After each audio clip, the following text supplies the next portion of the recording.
Hey guys today lunch potato rice தான் பண்ணியிருந்தேன். So அதுக்கு பொட்டேட்டோ ஒரு 4 பொட்டேட்டோவை எடுத்து அதை பொடி பொடியாக கட் பண்ணி அதில் வந்து வெறும் மிளகாய்த்தூள், கொஞ்சமாக மஞ்சத்தூள், கொஞ்சமாக சால்ட்டு போட்டு நான் அதை மேரினேட் பண்ணி வச்சுக்கிறேன்.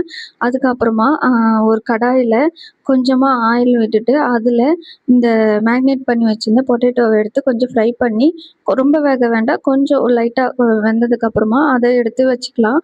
இப்போ அதை ஒரு பவுலில் எடுத்து திரும்ப மாற்றி வச்சுட்டு, இப்போ அதே கடாயில் இன்னும் கொஞ்சோண்டு ஆயில் ஊற்றிட்டு அதில் சீரகம், சோம்பு கொஞ்சம், அப்புறம் ஒரு காஞ்ச மிளகா 1 போதும், அப்புறம் பச்சை மிளகா 1, அதுக்கப்புறம் கொஞ்சமாக கருவேப்பிலை இதெல்லாம் போட்டு நல்லா கொஞ்சம் ஃப்ரை ஆகட்டும். அது ஃப்ரை ஆனதும் அது கூடவே நம்ம ஆனியன் சேர்த்துக்கிறோம். ஆனியன் சேர்த்து அது நல்லா கொஞ்சம் ப்ரௌனிஷாக வரணும்.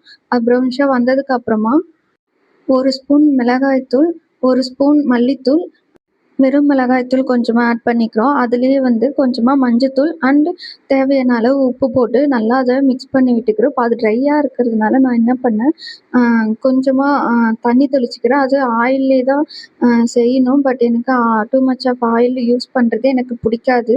ஸோ அதனால் அது ஹெல்த்துக்கும் நல்லதில்லை அப்படின்றதுனால நான் ஆயில் அதிகமாக சேர்க்காம தண்ணி வந்து கொஞ்சம் ட்ரையாக இருக்கிறதுனால தண்ணி கொஞ்சம் தெளித்து விட்டு தான் நான் வேக வச்சேன். இப்போ அந்த கிரேவி மாதிரி நல்லா மசாலாலாம் மிக்ஸ் ஆகுறதுக்கு கொஞ்சமாக தண்ணி விட்டு அதை நல்லா வேக வச்சு எடுத்துக்கலாம். அது கூடவே லாஸ்ட்டாக நான் கட் பண்ணி வச்சுருக்க தக்காளியையும் ஆட் பண்ணிக்கிறேன். அது நல்லா மிக்ஸ் ஆனதும் அது நல்லா குழஞ்சி வரணும். தக்காளி எல்லாமே வெங்காயத்து கூட குழஞ்சி வரணும். அதுக்காக நான் தட்டு போட்டு மூடி கொஞ்ச நேரம் வேக வச்சு எடுத்துக்கிறேன்.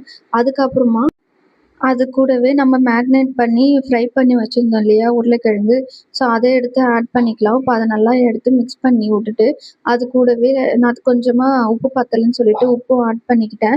இப்போ அது கூட நல்லா மிக்ஸ் பண்ணி விட்டதுக்கப்புறமா உப்பெல்லாம் கரெக்டாக இருக்கான்னு பார்த்துட்டு, அது கூட கொஞ்ச நேரம் தட்டு போட்டு மூடி திரும்பவும் வேக வைக்கிறோம். ஏன்னா நம்ம அதில் கொஞ்ச நேரம் தான் ஃப்ரை பண்ணி எடுத்தோம் இல்லையா உருளைக்கிழங்க.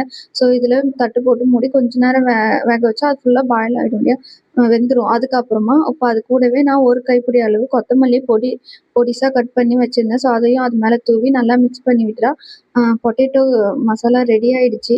இப்போ இது கூடவே நான் ஒயிட் ரைஸை வந்து சூடாக போட்டு மிக்ஸ் பண்ணி இப்போ லஞ்ச் பாக்ஸில் பேக் பண்ணுறேன். இப்போ அது கூடவே சைட் டிஷ்க்காக நான் வந்து ஒரு எக்கு பாயில் பண்ணி வச்சுருந்தேன்.